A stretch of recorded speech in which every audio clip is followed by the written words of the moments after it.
यो जुन चाहिँ यो देख्नु हुँदैछ नि यो भित्र यसरी खुल्ला होङलङ्गै हुन्छ। यो चाहिँ बनानाको यो केराको फ्रुट कभर हो, यो बन्चलाई कभर गर्ने कभर हो है। अब यो चाहिँ अक्लो अक्लो छ, यहाँ यतिको हामीले भेटेर अहिले योमा ट्राई गर्दैछ। अस्ति जुन चाहिँ तपाईँहरूलाई हर्टिकल्चर डिपार्टमेन्टले बाँडेको केरा छ नि D9 को, त्यो चाहिँ यस्तो अक्लो जाँदैन, होचो हुन्छ, त्योमा यस्तो फल्नु पनि बेसी फल्छ है। अन्त यो चाहिँ फ्रुट कभर हो, यो चाहिँ पोलिप्रोपाइलिन भन्ने एउटा मटेरियल हुन्छ त्यसले बनिएको हो है। र यसको डिजाइन चाहिँ यस्तो प्रकारले गरेको हुन्छ, योमा मसिनो दुलो हुन्छ है। यसलाई खप्पै यो कभर गरेर राख्नुपर्छ हो। कभर गरेर चाहिँ किन राख्नु भन्दाखेरि कभर गरेर राख्यो भने चाहिँ किरा हुन्छ, विशेष गरेर केरामा चाहिँ एउटा स्क्यारिङ बिटल भन्ने हुन्छ। स्क्यारिङ है, स्कार बनाउँछ, त्यो यस्तो चेप्ने किरा जस्तो सानो किरा हुन्छ, त्यसले चाहिँ यसरी कोटाएर खाएर त्यसले पुरा दागी बनाउँछ केरालाई हो। र यो ब्यागिङ चाहिँ किन गरेको भन्दाखेरि फ्रुटको क्वालिटी इम्प्रुभ, क्वालिटी राम्रो गर्नु लागि हो। क्वालिटी राम्रो भयो भने भिजुअली आँखाले हेर्दा एकदमै राम्रो देख्छ र त्यसको मार्केट भ्याल्यु राम्रो पाउँछ लास्टमा गएर। त्यो कारणले गर्दा त्यो फर्स्ट त एउटा क्वालिटीलाई इम्प्रुभ गर्नु लागि हो।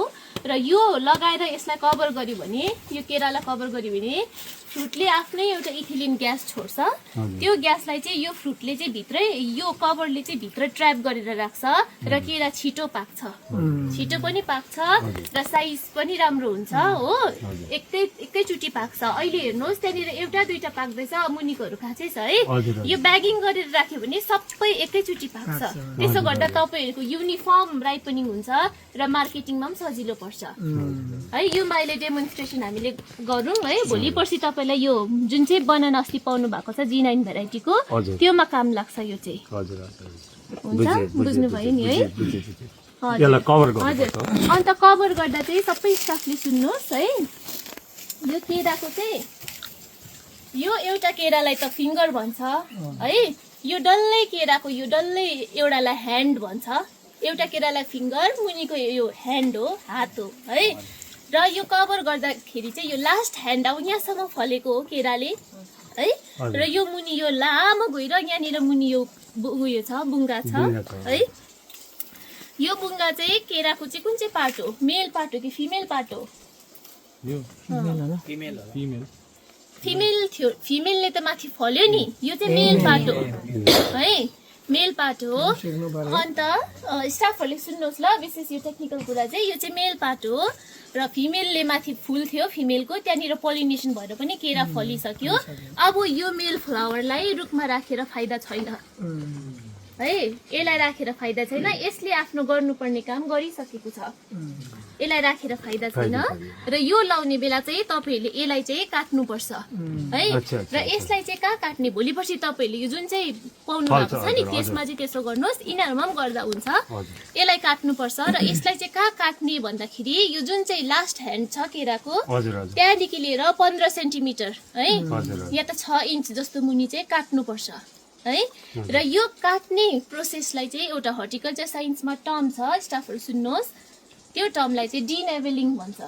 डिनेबलिङ, डी भनेको जेमा पनि डी लागेपछि त्यो रिमुभ गरेको हो नि त, डिनेबलिङ भन्छ है। अब एकजनाले काट्नुहोस्, यहाँनिर 15 सेन्टिमिटर जस्तो मुनि काट्नुहोस्,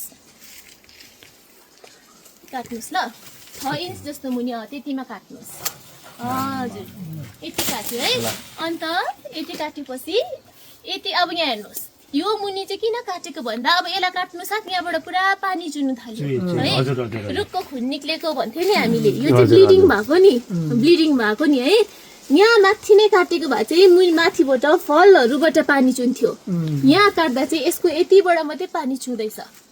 एक्सेसिभ ब्लिडिङ नहोस् भनेर चाहिँ 15 सेन्टिमिटर मुनि काटेको, 6 इन्च मुनि काटेको है। र यो काट्दा, त्यो बुङ्गा काट्दा चाहिँ अब के पनि हुन्छ भन्दा बुङ्गालाई चाहिने एनर्जी पनि त माथि नै पाउँछ। त्यसो गर्दा माथि यो फ्रुटको साइजहरू राम्रो ठुलो हुन्छ। त्यो बुङ्गालाई अब राखेर फाइदा थिएन, एनर्जी त बुङ्गामा पनि गइरहेको थियो नि। अब त्यो बुङ्गाले एनर्जी उसको लागि एनर्जी चाहिएन, त्यसलाई हामीले काटेर निकालिदियो। हौ यो गरेर चाहिँ त्यहाँदेखि यो सबै सफाहरू गरेर माथिको पनि सफाहरू गरेर चाहिँ यो लगाउनु पर्छ। अब तपाईँले माथि केराको यो कति रहेछ फलेको त्यो हेर्नुपर्छ, त्यो हिसाबले यो नेट काट्नुपर्छ है। अब काट्नुहोस्, एकजनाले यो नेट काट्नुहोस्, यति यति जति काट्नुस् त यति नै काट्नुपर्छ अलिकति लामो होइन अब एकजना चढ्नुस् त चेयरमा चढ्नुस् एकजना ओली हो भाइ ल्याउ त एकजना आउनु ल्याउ ओली हो ल्याउ न आउनु तपाईँ आउनु ल्याउ त ल्याउ होइन त्यो चौकी भाषा कान्छ तैँले लगाइदिएन सुजनले ठिक थियो त हौ सुजनले हल्का छौ बनाउनु त यो होटल छैन फेरि म चढ्छु तैँले झन् भेट्दैन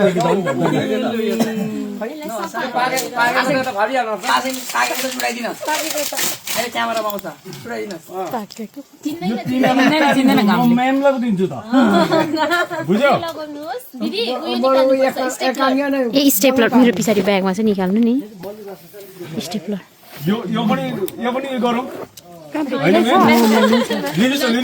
लिनुहोस् न कस्तो अझै छ त्यहाँ पाकेको यो चाहिँ कस्तो भने नि तपाईँहरूले यो गरेको विचार चाहिँ के भने चाहिँ यसमा त कुनै किराहरू एट्याक गर्नु नगरोस् तर ठिकै हो त्यहाँनिर स्टेपलर दिन्छ ल मजाले माथि चुक्कै पारेर ल ल दिउँ त माथि स्टेपलरले क्र्याप गर्छ डल्लो पारेर मुखमा मजाले बुझेँ बुझेँ मुनि मुनि पोको पार्ने पनि चाहियो यो तपाईँले मधेसतिर एकदमै सफा केरा देख्नु भएको छ नि है उनीहरूले चाहिँ यसरी टेक्निकली बगानमा त्यसो गरेर हो सफा केरा चाहिँ कस्तो दामी हुन्छ आँपहरू पनि त्यसरी गर्छ नि आँपहरू एप्पलहरू अम्बकहरू जे पे तपाईँले डोरीले किन्ने डोरी गर्दा पनि हुन्छ है